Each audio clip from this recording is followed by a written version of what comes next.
In central Japan, a spider weaves her web in a field of growing rice.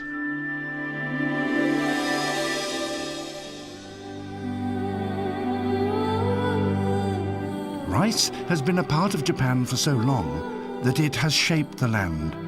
Indeed, it has become so much a part of the Japanese landscape that it has created a unique environment essential to both the people who created it and the wild animals that now share it.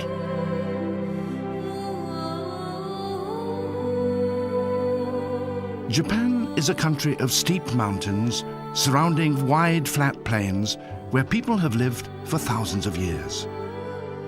The country's largest freshwater lake, Lake Biwa, lies not far from the ancient city of Kyoto.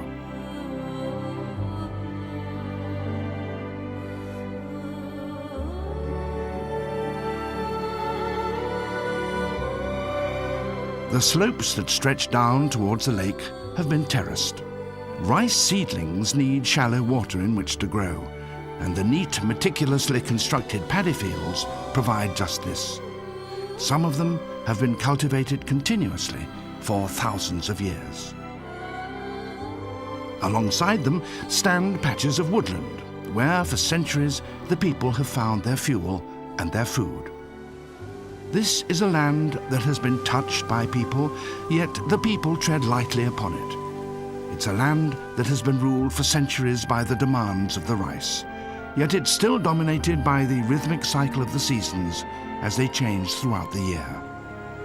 This is a landscape that the Japanese people hold so close to their hearts that they have a special word for it. They call these places where the forested mountains meet the terraces of rice, Satoyama.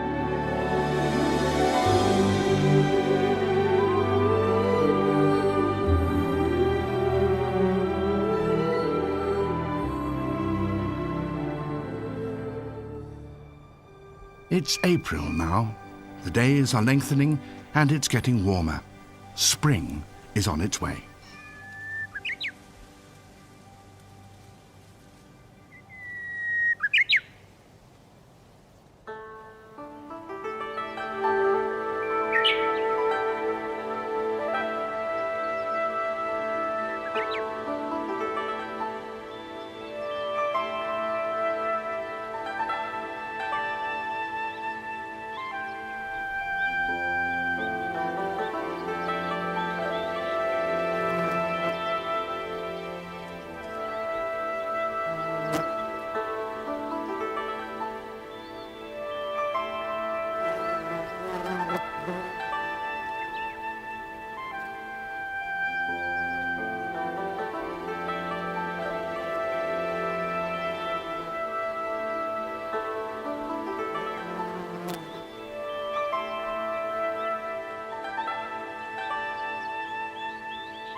As the progressing year brings changes to the country, there is also another rhythm which transforms the land as it has done for centuries.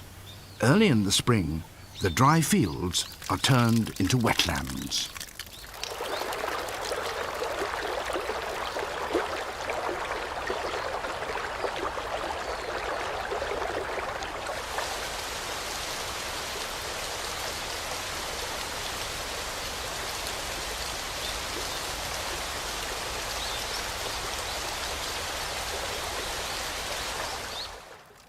The cold mountain water spreads over the dry fields. As they slowly fill, the water once again links them both to the mountains above and to Lake Biwa below. Gradually, it seeps into the earth, reawakening the soil after the frozen months of winter, and rousing the small creatures that have lain dormant there since the autumn.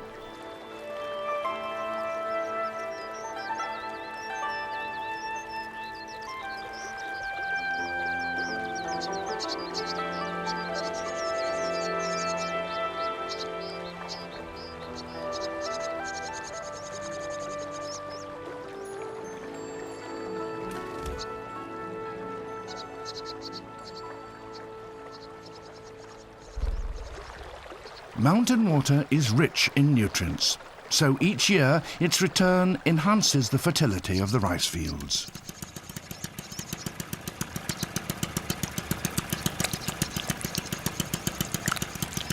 Early spring is a time of intense work for the farmers as they prepare their fields for the rice.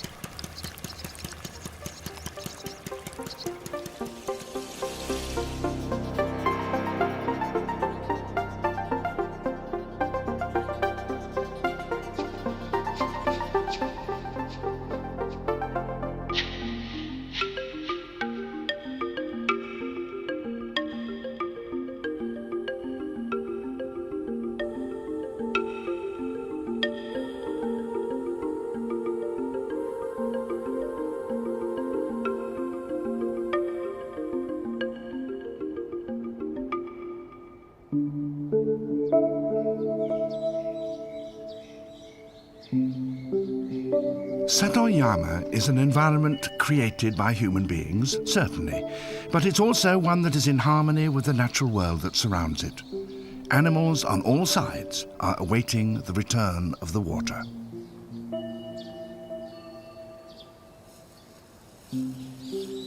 Woken from her hibernation and attracted by the fresh scent of water, a pond turtle moves down into this new wetland.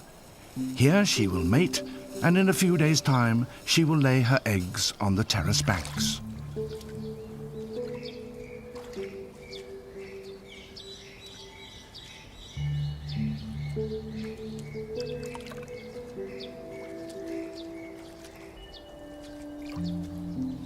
Tree frogs return to the flooded paddies to feed and to spawn. Insects of many kinds gradually appear.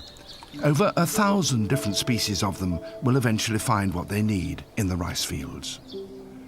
A fire-bellied newt starts its search for food.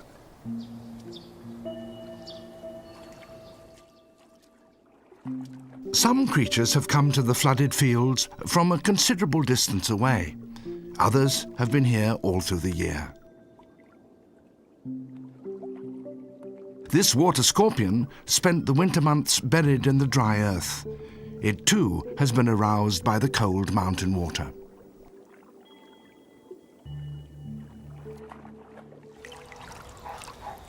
Many of these small creatures become prey for water birds, which time their arrival to coincide with the flooding of the terraces.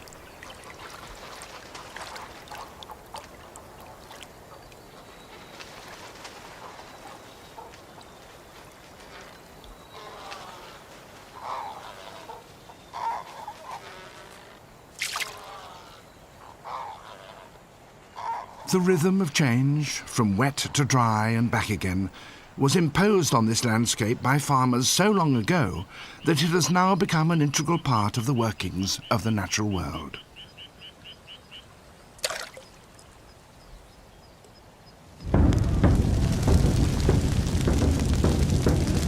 The people themselves are also governed by the rhythms of the season.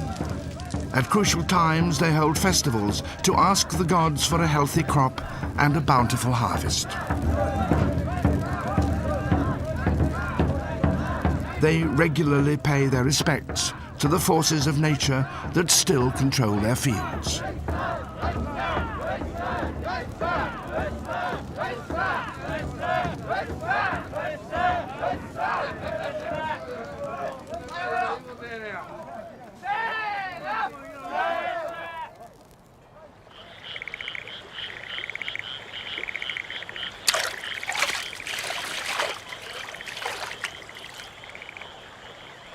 Irrigation canals lined with cement link these terraced fields to Lake Biwa. And on a spring night in May, catfish from the lake fight their way up them, struggling against the flow of the water.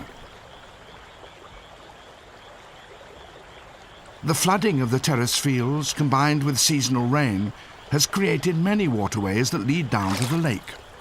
For the catfish, the timing is crucial. One after another, they laboriously make their way up the channels into the newly planted rice paddies.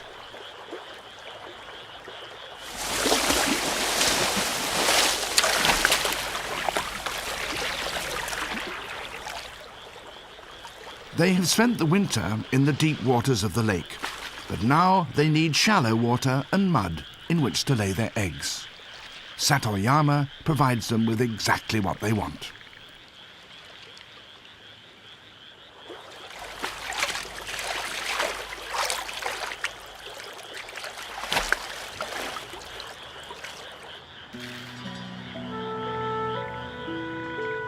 Just before dawn, adult fish congregate in one of the rice paddies and begin to court amongst the newly planted rice seedlings.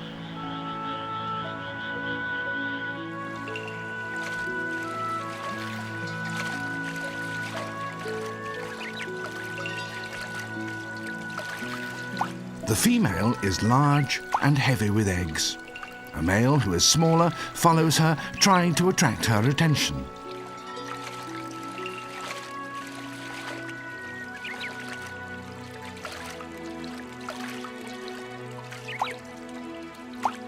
Entwining his body around hers, he rubs her abdomen, stimulating her to lay her eggs, which he will then fertilize.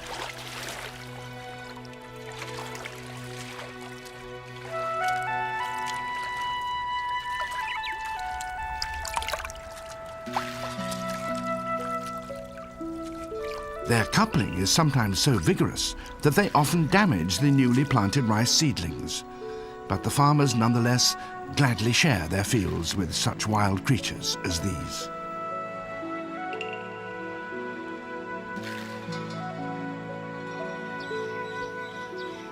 The spawning is all over within a single day. The adult fish then return down the waterways to the lake, leaving behind them countless tiny eggs in the flooded fields.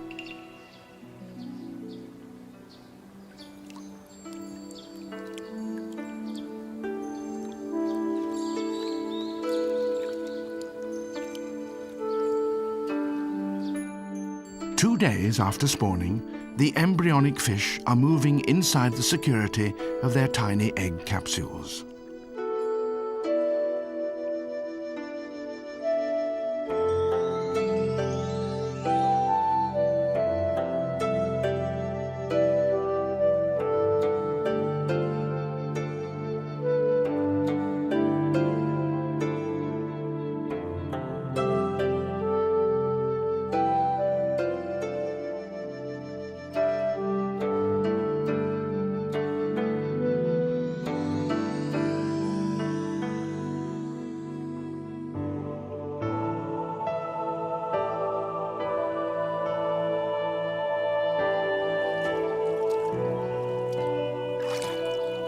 Day by day, as the Earth tilts fractionally more towards the sun, daylight lasts longer and the shallow water becomes warmer.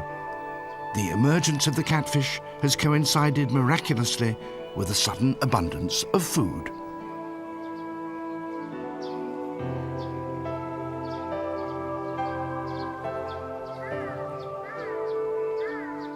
The earth of the paddy fields, when they were dry, contained millions of microscopic eggs laid the previous year by water fleas.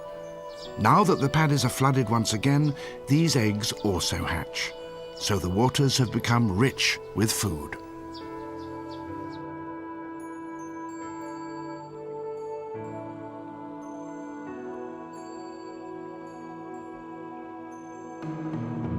A dragonfly larva is hunting. The water fleas are an easy prey.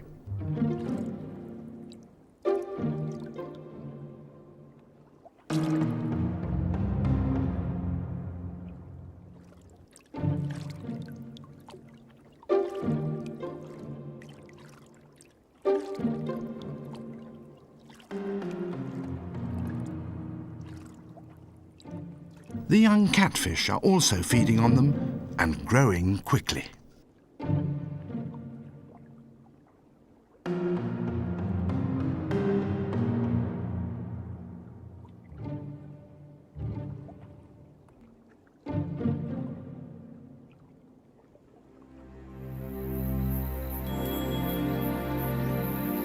As the seedlings sprout, the land is transformed yet again and turns green.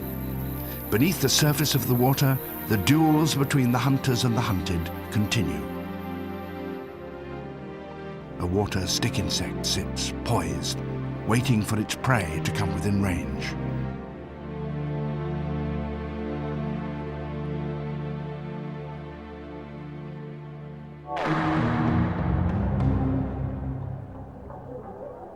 And a dragonfly larva, once a hunter, now itself becomes a victim.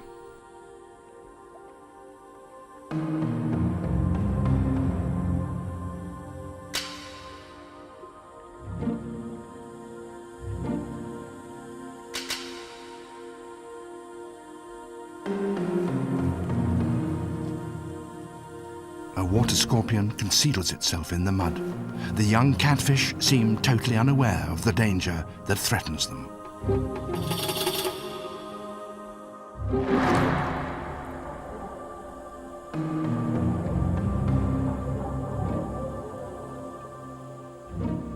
A bloodworm, the larva of a midge, is food for a fire-bellied newt.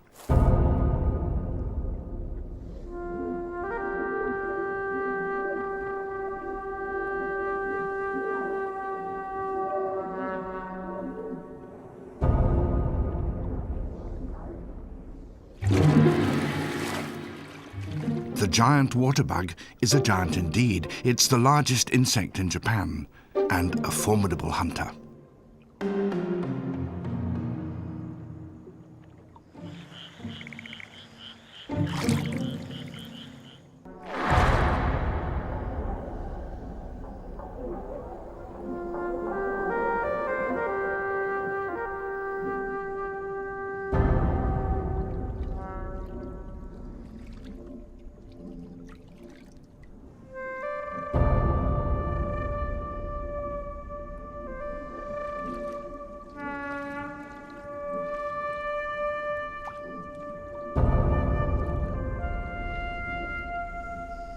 With grim persistence, the giant water bug sucked out the nutritious fluids from the frog's body. The empty husk will then be cast aside and be absorbed into the mud.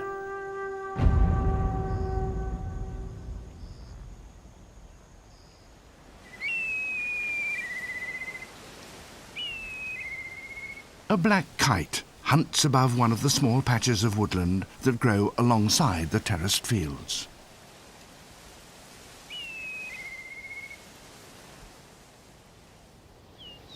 These woods are a vital element in the complex world of Satoyama. They act as water reservoirs, absorbing the falling rain and then gradually releasing it so that it can seep down through the soil to the plains, there to evaporate and so to return to the atmosphere.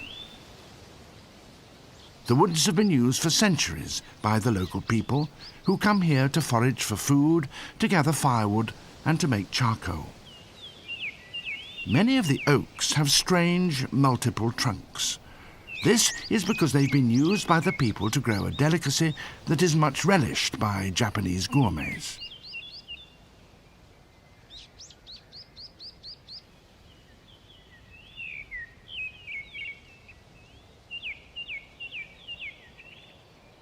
The slender trunks and branches of oaks are regularly cut and then stacked in piles called hodagi.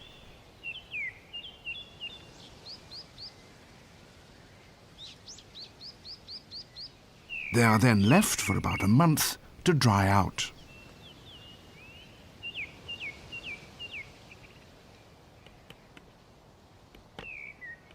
When the sap is all gone, holes are bored into them.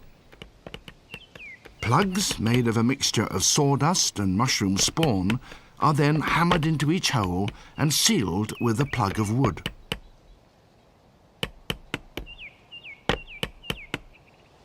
Shiitake mushrooms eventually sprout from the plugs of wood, and Japanese cooks will pay high prices for them. The oak tree, in spite of its harsh treatment, does not die. Its stump sprouts once more.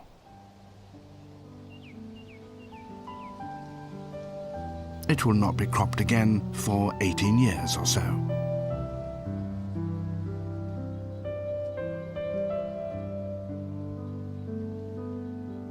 As the young branches grow, they attract new visitors.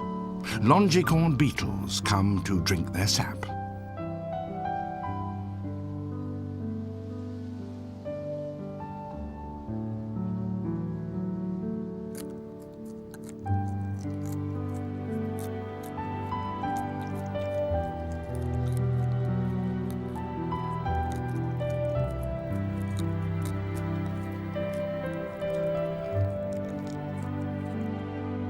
The larvae of the silkworm moth prefer more aged branches.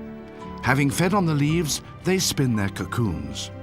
Silk from these provides another crop for the people and has done so for centuries. They use its thin, delicate filaments, spun together into a thread, to weave the most sumptuous of fabrics. For the caterpillar, the silk will serve as a shroud, beneath which it will transform itself into a winged adult.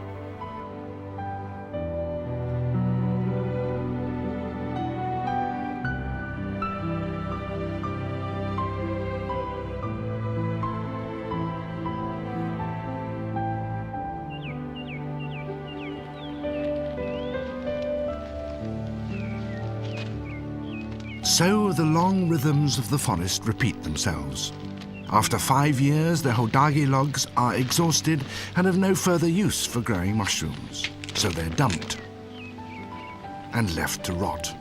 The humus produced by their decay seeps back into the ground, where it is reclaimed by the roots of living trees and provides food for other creatures. The larva of the scarab beetle is one of them. Having spent half a year as a grub, feeding voraciously, it has now turned into a pupa. Its newly formed shell is still soft.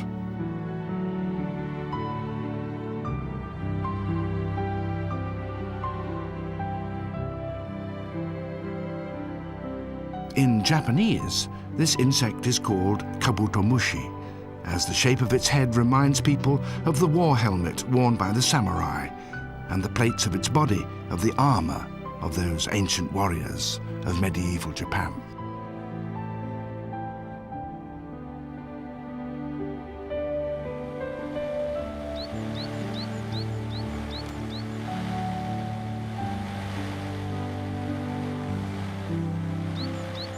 As spring changes to summer, so the flooded fields become grasslands.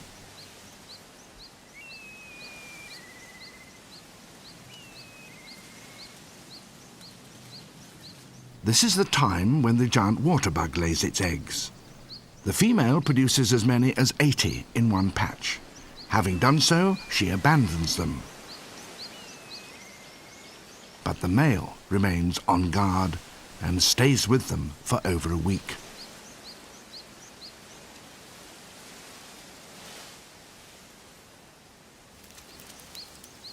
Every now and then he leaves them briefly to collect the water necessary to keep them moist.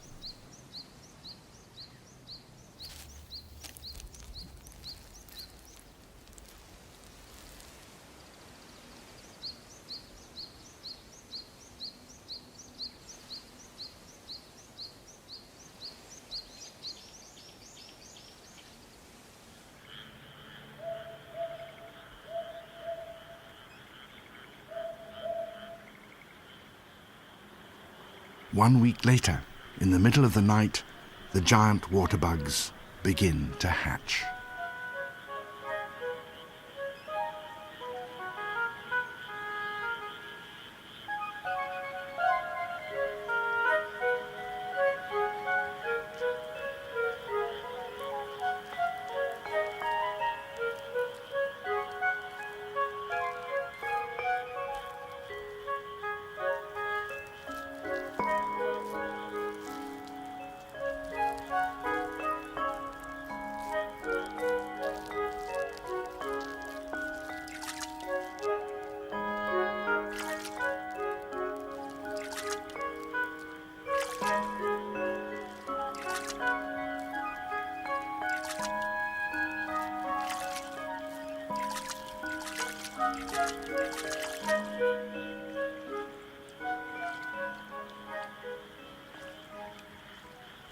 It's summer, and water from the forest continues to flow down into the rice fields. It travels along their network of channels and then goes on down to Lake Biwa. The young catfish are now about 2 months old. It's time for them to prepare to leave these warm shallows and to make their way down to the deeper, colder waters of the lake, where they will spend most of their adult lives.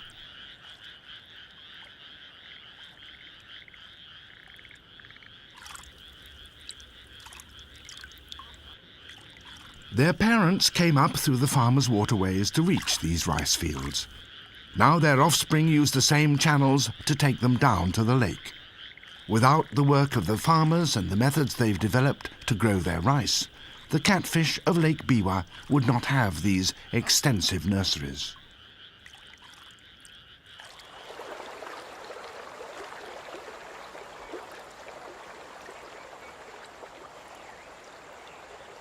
Once they reach the safety of the lake, they will stay for 2 or 3 years, feeding and growing, until the time comes for them too to swim back up the very same channels to spawn. Now another small creature is preparing to leave the rice fields. It uses a different exit. The larva of the red dragonfly, after 2 months of feeding, crawls up the rice stems from which it will launch itself into the air. To do that, it must first change its shape and acquire wings.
The dragonfly will leave these terrace fields and fly away to the nearby mountains for the summer months.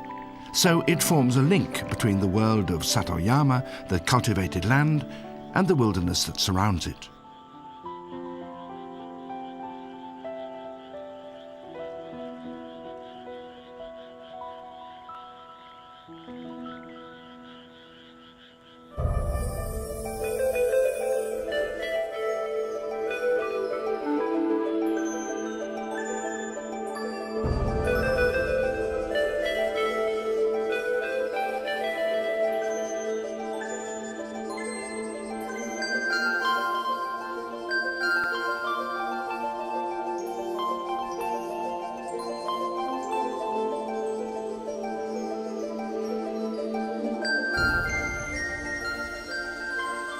the end of June. It's midsummer. The days are long and warm. The people living in the small villages alongside the rice fields make their own special contributions to the living landscape of Satoyama. The flowers in the gardens are an important source of nectar for many species, including swallowtail butterflies.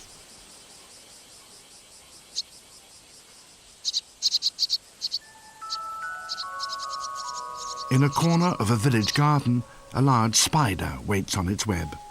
As in many parts of Japan, spiders are welcomed and encouraged to stay as a sign of good fortune. They do, after all, feed on insects which may be harmful to both people and crops. In a hackberry tree, another small life is about to take its place in the Satoyama community.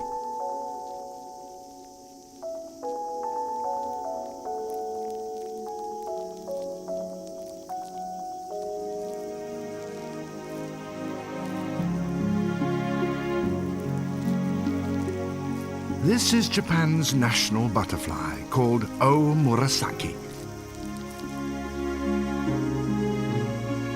The purple of its wings is the color that once could be used only by the emperors and the high priests of ancient Japan.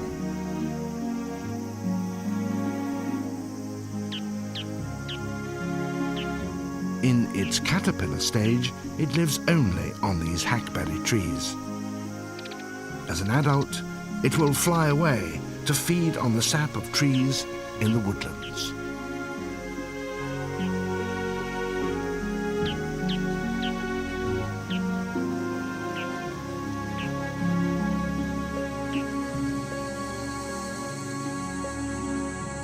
During the warm summer nights, the rice paddies become alive with another insect much loved by the Japanese: fireflies. Using the language of light, they signal courtship messages to one another.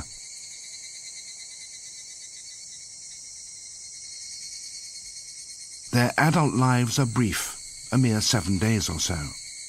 Japanese families, by tradition, come to watch the fireflies every year at this season, to marvel at the tiny lights winking over the rice fields, and to ponder on the fragility of the lives of those that produce them.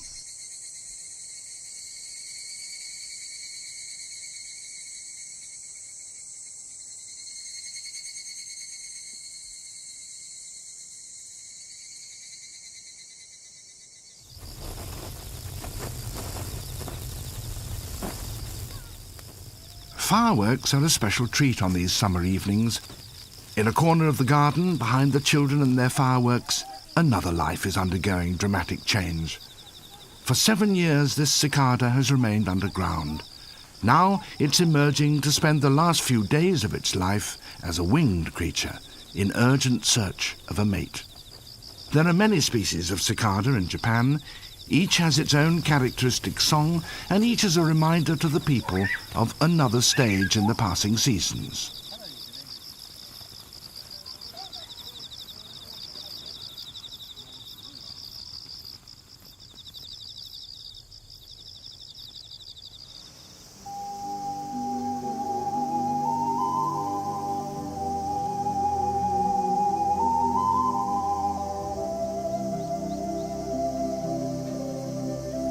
It's high summer. The rice has been growing steadily. But there's still a great deal of work to be done. The terraces must be kept free of weeds to allow the rice to grow freely. It's hard, hot labor.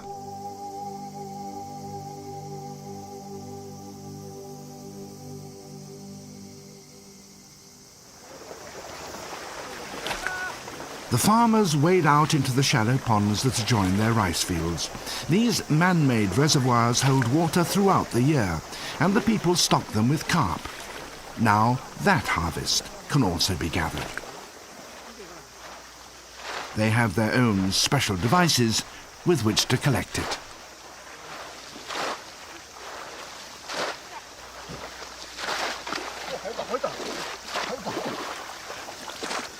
取って上からよ。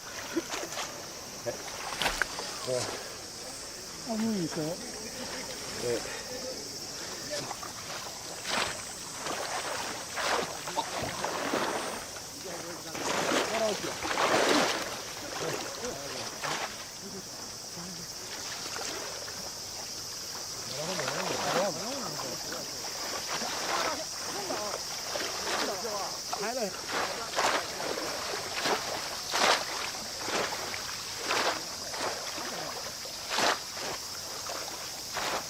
Each family takes home its own catch.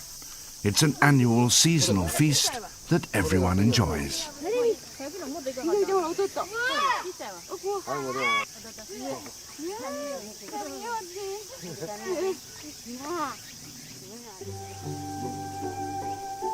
Summer is a holiday time for the children, and while their parents work in the fields, they make the most of the long evenings.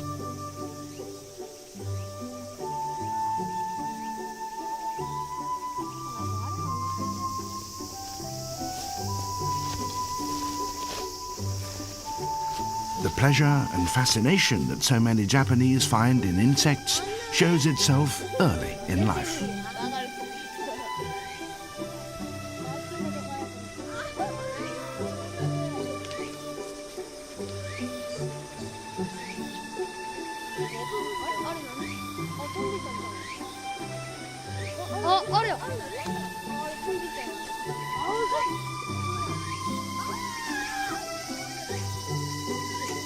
Stag beetles are particular favourites. The larger the better. The male beetles, when confronted with one another, will do what comes naturally. They will fight for control of a territory.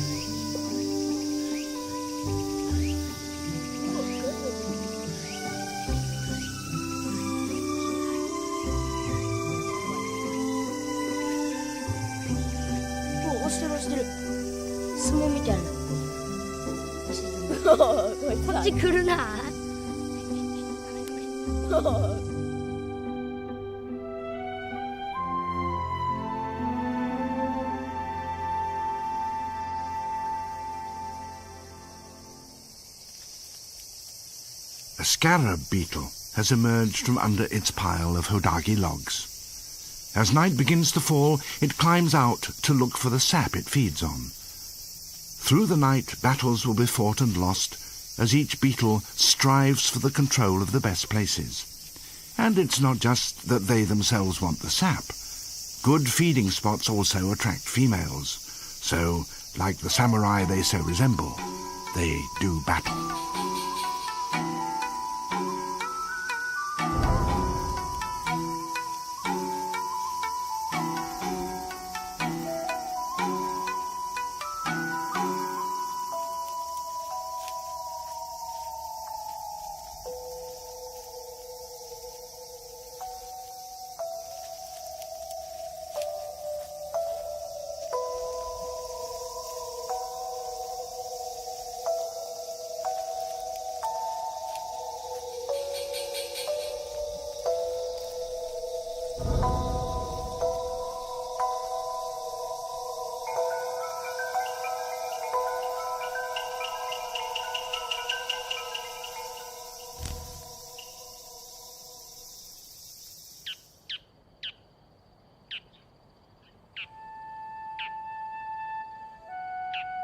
It's September. Summer is vanishing with the shortening days, and the rice fields are about to change yet again. Soon it will be time for the harvest. 150 days ago, these terrace fields became wetlands as water from the mountains flowed into them.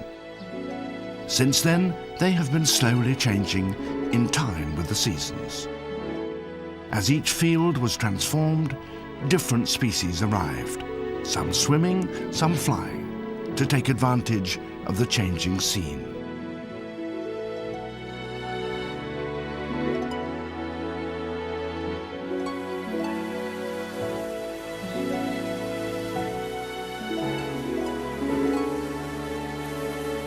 For the farmers and for the rice, this year has been a good one.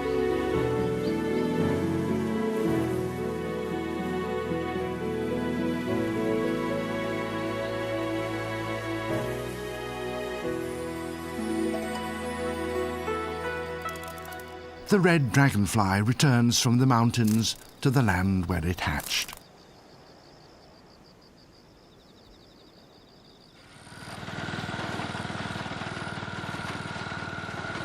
It's time for the people to collect the rewards of so many months of labor.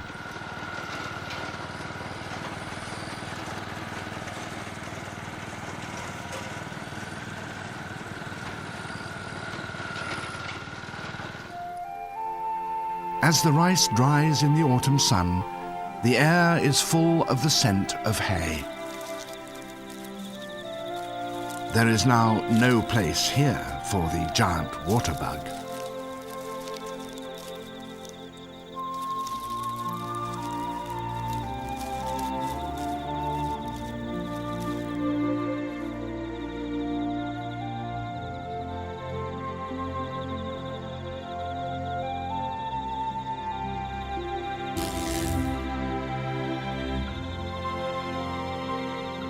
Other insects are also abandoning the drying fields.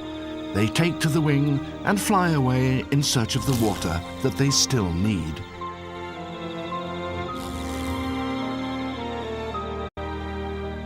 The reservoirs provide a new home for those water creatures that once hunted through the rice paddies. Here they will be able to spend the winter in safety.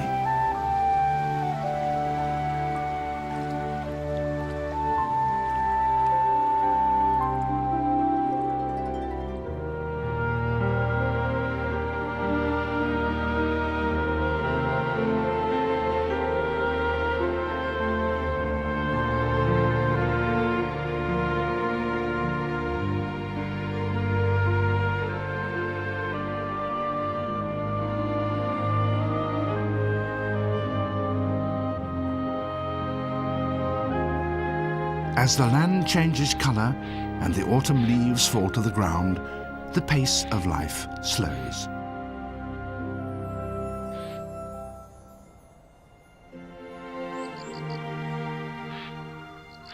Tree frogs that hatched out in the rice paddies have now returned to the nearby woodlands and prepare to hibernate under a blanket of fallen leaves.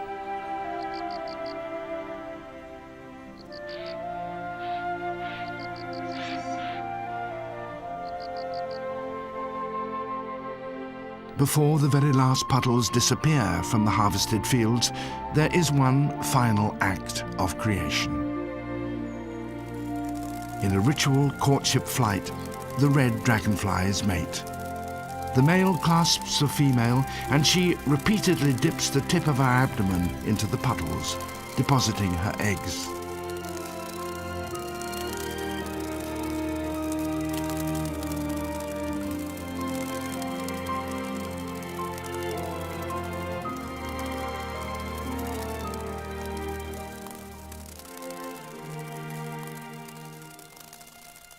The eggs will remain dormant through the bitter cold of winter. When spring returns and the mountain water flows once again into these fields, they will hatch out, and a new generation of savage larvae will prowl through the waters of the paddies. For centuries, persimmon trees have been planted along the rice terraces. They are an autumn fruit much loved by the Japanese. They're gathered singly and with great care.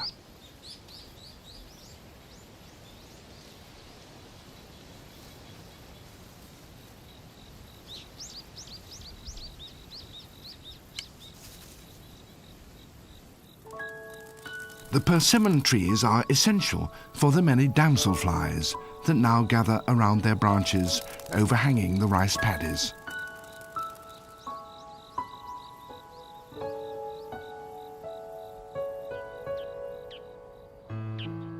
Like the dragonfly, the damsel too has changed its behavior to take advantage of the landscape created by humanity.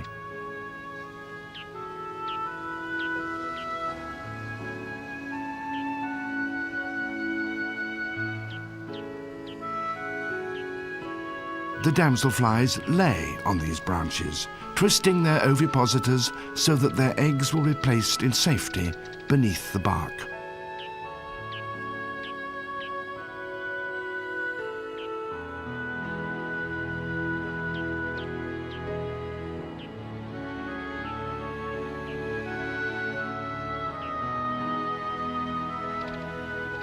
and then they die.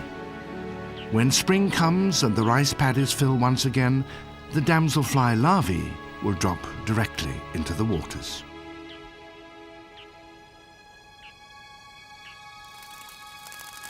In the harvested fields, the dragonflies indulge in a final bout of egg-laying.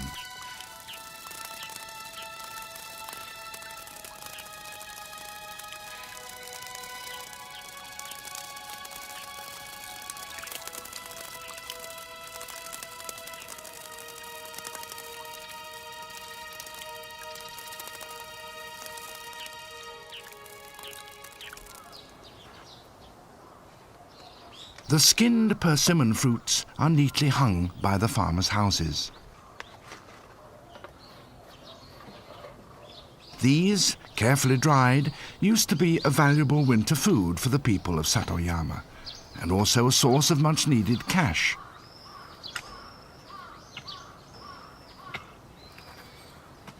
Today, when food of one kind or another is easily available all the year round, fewer farmers bother with the persimmon crop.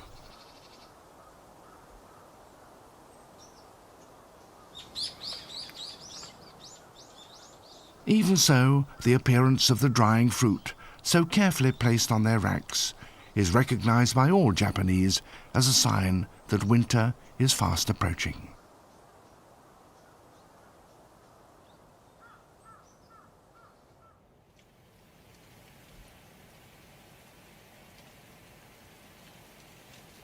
As the land freezes, little life is visible in and around the rice fields, which are now covered by a blanket of snow. Yet there is life there, hidden and quietly waiting for the renewal that will come when the waters return once again with the sun. Winter is also a time of rest for the farmers, for their lives too are, perforce, attuned to the natural rhythms around them.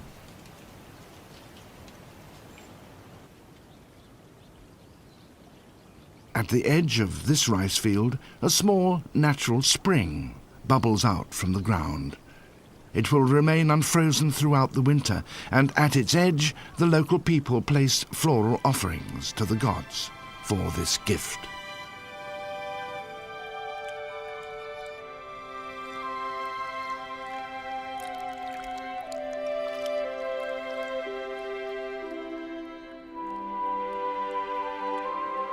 In the muddy bottom, a water scorpion waits asleep, neither moving nor breathing.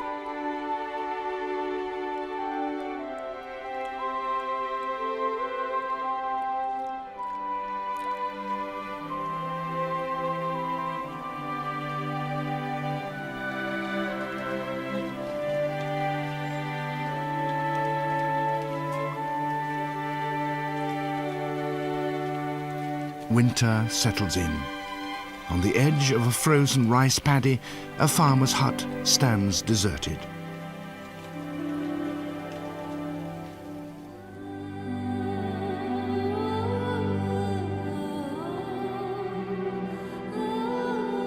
But in a corner, there is a reminder of the spring that will come.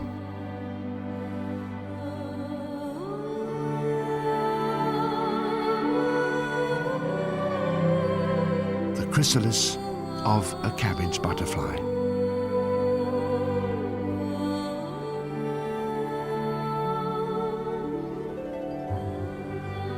February. The year has turned. The faint heat of the distant sun warms the land long enough for a cold mist to rise from the thawing fields. Winter is loosening its grip. Soon, work in these fields will resume. Once again, the mountain water will flow, the rice will be planted, and visitors from the woods above and the lake below will come back. Once again, Satoyama will be filled with life.